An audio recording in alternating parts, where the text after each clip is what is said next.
You ask Tiger to solve. This deals with linear equations with one unknown.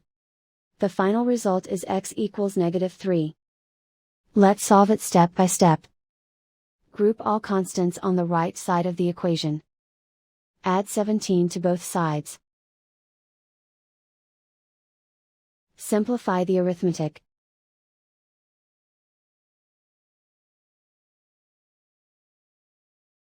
Isolate the x. Divide both sides by 3. Simplify the fraction. Find the greatest common factor of the numerator and denominator. Factor out and cancel the greatest common factor. And so the final result is x equals -3.